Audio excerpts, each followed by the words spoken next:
The market buzzed with life until a gang of bikers roared in, disrupting the peace. They targeted an elderly farmer, Jacob, mocking him and trashing his stall. Unfazed, Jacob warned them to leave, but they laughed. Just then, his son Chris arrived. Calm but commanding, Chris gave them a choice: leave or face the consequences. The bikers challenged him. Big mistake. In a flash, Chris disarmed and overpowered them, his moves precise and efficient. The crowd cheered as the humiliated gang fled, tails between their legs. "Thanks, son," Jacob said, smiling. Chris shrugged. "Just protecting what matters." The morning sun painted the sky with hues of orange and pink as the bustling town market came to life. Farmers, artisans, and traders filled the open square, their stalls brimming with fresh produce, handmade goods, and the aroma of baked bread. Among them was Mr. Jacob, a 65-year-old farmer with silver hair and kind, weathered eyes. He'd been a staple at the market for years, known for his organic vegetables and his gentle demeanor. With his old pickup truck parked nearby and a neatly arranged stall, he greeted each customer with a warm smile and a story to tell. The market was buzzing with activity, children tugging at their parents, vendors calling out their wares, and a faint melody from a street performer adding charm to the scene. Yet this tranquil atmosphere was about to be disrupted. The rumble of motorcycles broke through the chatter. Heads turned as a group of 5 bikers roared into the market on their gleaming machines. Clad in leather jackets adorned with patches and symbols, they exuded an air of menace. The leader, a tall, muscular man with a scruffy beard and mirrored sunglasses, was the first to step off his bike. The others followed, their boots crunching against the cobblestones. Their presence was impossible to ignore. They moved through the market like predators, their laughter loud and mocking as they shoved past shoppers and carelessly knocked over displays. They seemed to revel in the discomfort they caused. Their leader, known only as Blade, spotted Mr. Jacob's stall and sauntered over. He scanned the carefully arranged vegetables, a smirk tugging at the corners of his mouth. "Nice little setup you got here, old man," Blade sneered, picking up a ripe tomato and tossing it in the air. "Bet this took you all week to grow." Jacob, unflinching, looked up at the man and replied calmly, "It takes dedication and care, son. Something you might not understand." Blade's smirk vanished, replaced by a look of irritation. He crushed the tomato in his hand, letting the pulp and juice drip onto the stall. The other bikers laughed, their jeers echoing through the market. Jacob's neighbors looked on, their expressions a mix of fear and helplessness. They knew the reputation of this biker gang. They thrived on intimidation and had been known to retaliate against anyone who stood up to them. But Jacob didn't flinch. His steady gaze seemed to unsettle Blade, who took a step closer, towering over the elderly farmer. "You've got a smart mouth for someone so fragile," Blade growled. "What's stopping me from smashing this whole stand and teaching you a lesson?" Jacob straightened his back, meeting Blade's gaze with unwavering resolve. "Respect," he said simply. "Something every man should have, no matter how big or small they think they are." Blade's face darkened, but before he could respond, one of his lackeys called out, "Hey boss, let's grab some of this stuff for free.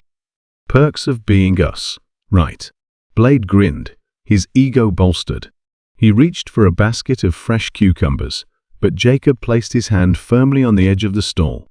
"You're not taking anything without paying," Jacob said, his voice steady but firm. The audacity of this elderly man standing up to them seemed to amuse the bikers. Blade leaned in close, his breath reeking of tobacco. "Or what?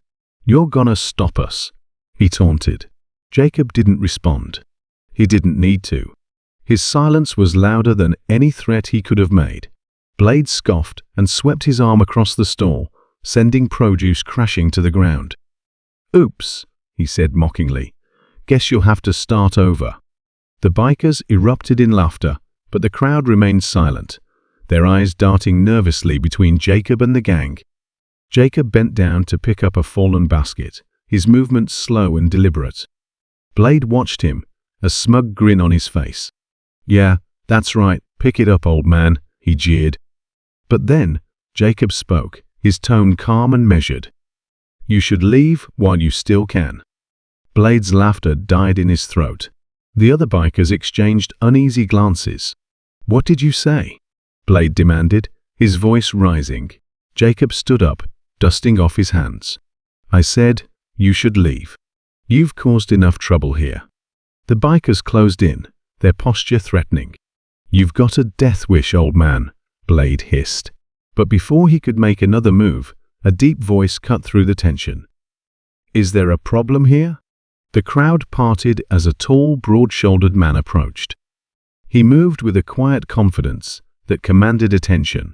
Dressed in a simple black t-shirt and jeans, he didn't look particularly intimidating, but there was something in his piercing gaze that made even the toughest bikers hesitate. Jacob's face lit up with a mixture of relief and pride. "Chris," he said, addressing the man. "Good to see you, son." The bikers exchanged confused looks. "This your kid?" Blade asked, his tone dripping with sarcasm. "What's he gonna do? Lecture us about manners?" Chris didn't respond.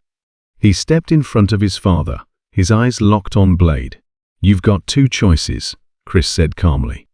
"Apologize and leave, or we handle this the hard way." What happened next was a blur. Before Blade could react, Chris moved with lightning speed, disarming one of the bikers who had pulled a knife.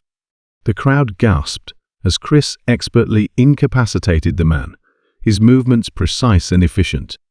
It was clear that this wasn't the first time he'd dealt with threats. The other bikers hesitated, their confidence shaken. Blade, however, wasn't ready to back down.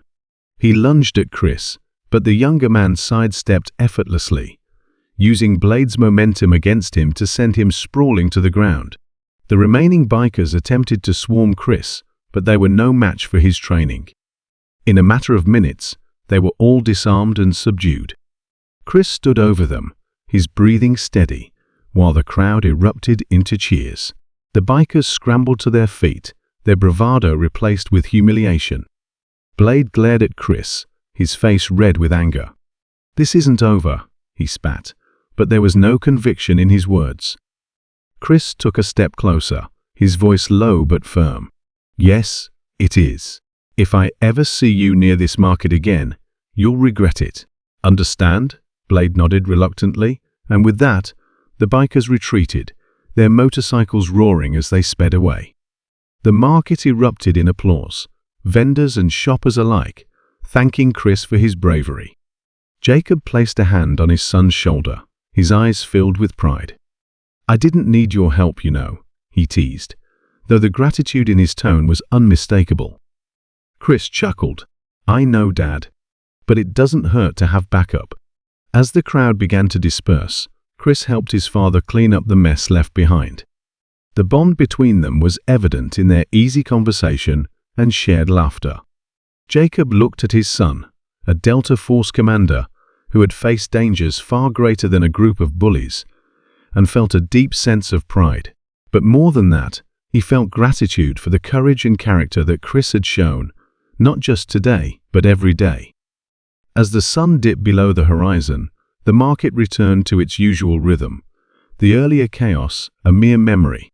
Yet, for those who witnessed it, the day served as a reminder of the power of standing up for what's right and the strength that comes from knowing you're never truly alone.